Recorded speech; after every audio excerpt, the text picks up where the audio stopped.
પૂજાબેન છે ને રિઝલ્ટ લેવા ગયા છે તો આગળ ખબર પડશે પાસ થયા કે નપાસ થયા. રિઝલ્ટ કેવું હશે કાંઈ ખબર નથી. પૂજાબેન નું રિઝલ્ટ કેવું હશે? કેવું રિઝલ્ટ આવ્યું? હેલો ફેમિલી, જય માતાજી, રામ રામ બધાને. તો કેમ છો તમે બધા? મજામાં ને? તમે બધા મજામાં હે ને? આજના નવા વિડીયોમાં તમારું બધાનું હાર્દિક હાર્દિક સ્વાગત કરું છું. તો મસ્ત મજાના રેડી થઈ ગયા છીએ અને અહીંયા અમારે જાંબુડો છે પણ નાનો છે. જો આવડો છે ને અહીંયા છે ને કેમ કે પથ્થર ને એવું છે ને એટલે વધારે એ આમ મોટો થતો નથી. નકર એ છે ને કેટલા વરસનો છે ને અમારી જગ્યા આમ જો કેટલી બધી છે. હું તમને દેખાડું અહીંથી આવડી મોટું જબર ફળિયું છે. આ મારા પપ્પાને ના જઈએ ને તમને છે ને નાનું ફળિયું લાગે કેમ કે અમારે છે ને મોટું જબર ફળિયું છે કે નહીં. એટલે હજી એટલી જ વાત નહીં, હજી આ સાઈડે છે. જો અહીંથી ત્યાં બધું ઓલી સાઈડ છે એ બધું અમારું છે. આ બધું અમારું છે. કેટલી મોટું ફળિયું લાગે. એટલે છે ને ગમે ના જાય ને તો ટૂંકું હોય ને તો આપણને ગમે નહીં કેમ કે પહેલેથી છે ને અમે મોટા ફળિયામાં રહેલા છે ને એટલે. અને અમારા પૂજાબેનના પપ્પા પણ આવેલા છે ને પૂજાબેન ને એના પપ્પા એ ગયેલા છે સ્કૂલે. તો એનું રિઝલ્ટ આજ આવવાનું છે. તો રિઝલ્ટમાં શું આવે છે, નંબર આવે છે, કેટલા ટકા આવે છે, પાસ થયા કે નપાસ થયા એ બધું તમને આગળ કહી દઈ. તો હવે પૂજાબેન છે ને રિઝલ્ટ લેવા ગયા છે તો આગળ ખબર પડશે પાસ થયા કે નપાસ થયા. અને બીજી વાત કે કઈ નિશાળે ભણવા જાય એ બધું તમને છે ને કહી દે હે પાસ થયા હે તો આવી રીતનું છે. તો એ રિઝલ્ટ લેવા ગયા છે તો આગળ રિઝલ્ટ લઈને આવશે. અમારા પતુભાઈ, પતુ જય હો દાદા, લાઈક કરજો. એ શું થયું પતુ? વાગ્યું ને વઠે વાગ્યું ને એનો વટ લાગ્યો આમ રબર આમ કરતો ને એટલે. ને હાલો હવે આગળ છે ને મજા આવવાની છે. હું પૂજાબેન નો રિઝલ્ટ છે ને એ તમને કહી દઉં. તો હાલો હવે બધા વિડીયો એમ બિના રહેશે, તમને બધાને મજા આવશે. જો તમને વિડીયો ગમે ને ફેમિલી તો પ્લીઝ એક લાઈક કરી દેજો. ચેનલ પહેલી વાર તો પ્લીઝ સબસ્ક્રાઈબ કરી દેજો. મીઠી એક કમેન્ટ કરવાનું ભૂલતા નહીં હો. એટલી બધી ચોકલેટ કોણ હેપી ગમવાથી બા ચોકલેટ ની કેમ આખી ગુરુવાર કઈ કાલ પૂરા થઈ ગયા. હા ગુરુવાર તે એક કોથળી દવારવા નથી દોલ કરે એનો કાથર પાથર તારમાં દવાઈ નાખે એવું છે એમ ને. હા મારા બાવે છે ને કોથળી એક એમ કહેવાય કે એક થેલી છે ને ચોકલેટ ધરવાની તેમ ને. હવે આ બધા દેવાની છોકરાને હવે આ છોકરાને વેચવાની. અને અમારા પતુભાઈ છે ને એટલી કઈ ચોકલેટ ખાહે નહીં તોય લઈ લીધી ઘણી બધી કાબા. હવે નાના બાળકો હોય ને તો એને ચોકલેટ વેચ્યું કાબા. હવે પૂરા થઈ ગયા ગુરુવાર? હજી 3 બાકી છે પણ આ 3 હતા એ તો પૂરા થઈ ગયા. હજી 3 બાકી એવું છે. મારા બા છે ને ગુરુવાર રહે છે કે ચોકલેટ છોકરાને વેચવાનું હોય. અમારા પતુભાઈઓ બધા પેલા છે ને મૂઠા ભરી લીધા. અહીંયા અમારે હેતું તને ચોકલેટ ભાવે? બા જય માતાજી. આડી પૂજાબેન નું રિઝલ્ટ આવશે ને હવે જોઈ અમારે પૂજાબેન રિઝલ્ટ કેવું આવે જોઈ. આગળ પૂજાબેન ની વાટ જ જોઈને બેઠા છે કે પૂજાબેન નું રિઝલ્ટ કેવું આવે એમ. પૂજાબેન આવી જશે રિઝલ્ટ લઈને. પૂજાબેન જય માતાજી. જય માતાજી ને રામ રામ બધાને. તમે પીઝા રિઝલ્ટ લઈ આવ્યા? તમારા પપ્પા કઈ જાય? તો આવું છે કેમ કે વાડીમાં રહી કે નહીં એટલે. ને પૂજાબેન નું રિઝલ્ટ આવી ગયું છે તો પૂજાબેન નું રિઝલ્ટ કેવું છે ને એ તમને દેખાડીએ. બેન તમને કેવું લાગે રિઝલ્ટ કેવું હશે? કાંઈ ખબર નથી. દેખાડ હે આમાં ટકાવારી હારી હે કે નપાસ થયા હે કે પાસ થયા હે? પૂજાબેન તમને કેમ લાગે? તો વારો ન પડી જાય ભણવા સિવાય કામ શું છે આપણે? હા એ વાત સાચી છે. અમારા પૂજાબેન ને છે ને ભણવા જવાનું હોય ને એટલે કોઈ દિવસ છે ને અમે કાંઈ વધારે એમ જ કહીએ તમે ભણવામાં ધ્યાન દો, કામ બધું અમે કરી નાખ્યું. કેમ કે બાળકોને ટાણીને ભણવાની તક છે.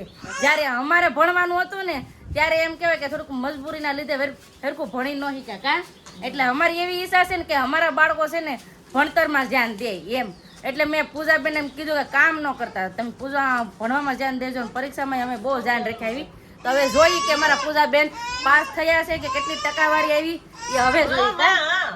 કેવું લાગે આમ તને? કેવું લાગે આમ અંદાજથી કેવું લાગે તું કે કેટલો રિઝલ્ટ આવ્યા? કેવું રિઝલ્ટ આવ્યું કે તો ખબર પડે આપણે અંદાજ તો આવ્યા જ હારા જ આવ્યા. બાપ પૂજાબેન નું રિઝલ્ટ કેવું હશે? સારું હશે કે કેમ લાગે? મારા બાને તો વાંચતા નહીં આવડતું કા? તો મારા બાને તો વાંચતા નથી આવડતું પણ હવે તમને કે રિઝલ્ટ કેવું આવ્યું ઈ અમારા બેન વાંચે છે. કેવું રિઝલ્ટ આવ્યું? વિજ્ઞાનમાં થોડું કાચું છે ને સામાજિક વિજ્ઞાનમાં જો કાચું છે. જે મેન છે એમાં જ કાચું છે. લે જો એટલું કાચું છે. હું કરતા હા એમ નહીં હું કરતા હા એટલું ધ્યાન કેમ ન દીધું હે? એટલું પરીક્ષામાં તો બહુ પાકું કર્યું તોય કેમ આમ થયું? આ કરજો મારે સામું કેમ આમ થયું હે? ભણવામાં ધ્યાન દેતા તોય કેમ એટલું આમ થયું કહું આ મને મારે એને બેન ને કહું તો મને મારે તો હવે અમારા પૂજાબેન નું રિઝલ્ટ કેવું છે તમને દેખાડું હું પાસ થઈ ગઈ ટકાવારી કેટલી આવી 86 તો 86.67 જો અહીંયા છે ને 86 આમ હેરકું તો દેખાડ આમાં હેરકું નથી દેખાતું અહીં જો 86.67 ને એટલા જો બધાયમાં એ આવ્યા બે જ આવ્યા બી આ ઈ થોડું કાચું કહેવાય સામાજિક મન વિજ્ઞાન હવે ધ્યાન દેજો હો અહીંયા બધા એ આવવો જોઈએ તો અહીંયા હાસું કેમ કે અહીંયા છે ને આ બે માં છે ને બી આવ્યા આમ જો એક ને બે માં બી આવ્યા બીજા બધામાં એ આવ્યા આનથી હારું લાવવાનું હોય તો હજી આનથી હારું લાવજો હો ને હા આનથી હારું લાવવાની કોશિશ કરવાની એમ હા એ વાત સાચી છે આ હારું જ કહેવાય એમ કે 86 પોઈન્ટ માથે છે એટલે હારું જ કહેવાય પણ થોડું કેમ કે વિજ્ઞાન અને સામાજિક વિજ્ઞાનમાં કાસા છે ને હા તો એટલું થોડું કાસું છે તમારા પૂજાબેન નું કાંઈ વાંધો નહીં એટલું કાસું છે તો હવે પાછું આગળથી હેરખું ભણીશો કે હવે ધ્યાન દેવો ને આ બે વધારે વિષયમાં હે જો જો જો રિઝલ્ટ આગળ ફાડી નાખત કા હવે તમારે આગળ ભણવાનું છે કે ભણવાનું છે હવે ધ્યાન દેવો ને ભણતરમાં હા તો હવે અમારા પૂજાબેન ધ્યાન દે અને કોંગ્રેચ્યુલેશન ઓય આ કર હામી તો જપણ લે આ કર હામી 86 પોઈન્ટ તો 86 પોઈન્ટ આવ્યા બા આપડા પૂજાબેન નો 86 પોઈન્ટ આવ્યા લો માર બા કે મને શું ખબર પડે લે હારા કહેવાય હારા કહેવાય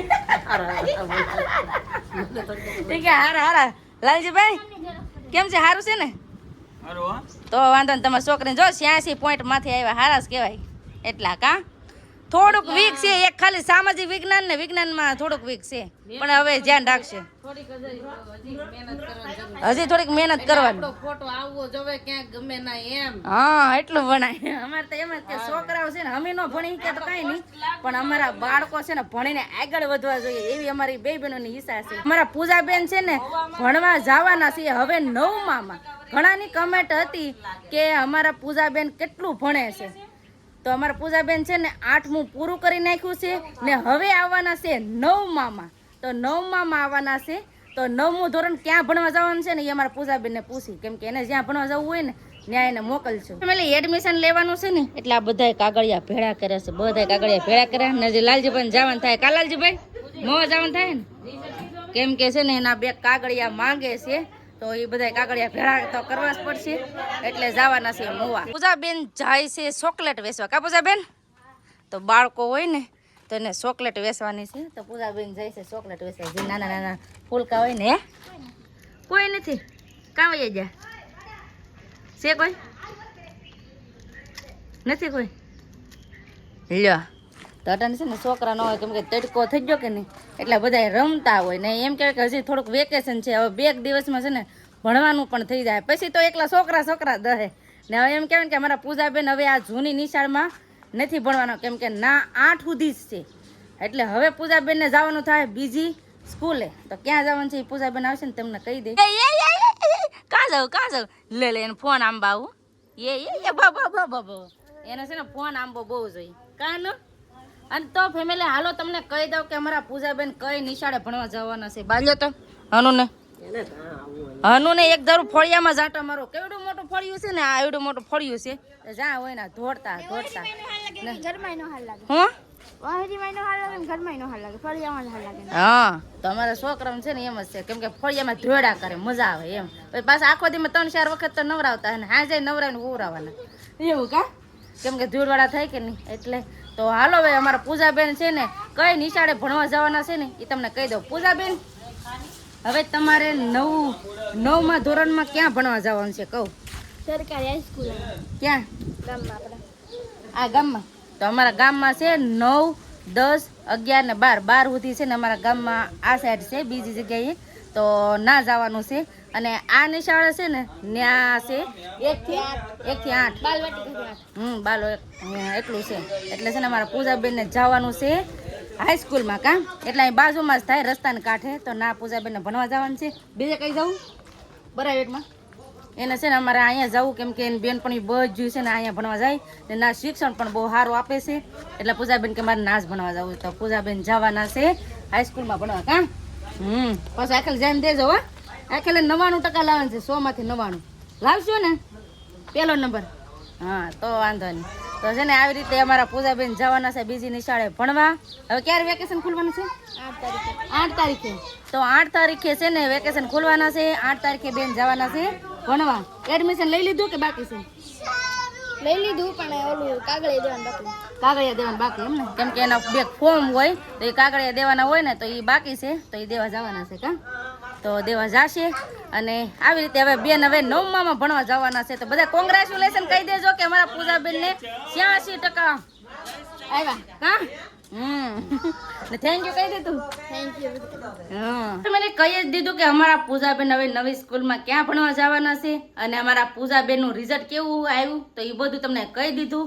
અને હા હવે કાલથી મસ્ત મસ્ત વિડીયો આવવાના છે, તો જોવાનું ભૂલતા નહીં. દરરોજ 1 વાગે અમારો વિડીયો જોઈ લેજો. ને બસ આપણે આજનો વિડીયો હવે એટલો જ રાખશું. આજનો વિડીયો કેવો લાગ્યો એ પ્લીઝ કોમેન્ટ કરીને કહેજો. ને વિડીયો કેવો હોય ને તો લાઈક કરજો, શેર કરજો. ચેનલમાં પહેલી વાર તો પ્લીઝ સબસ્ક્રાઇબ કરી દેજો.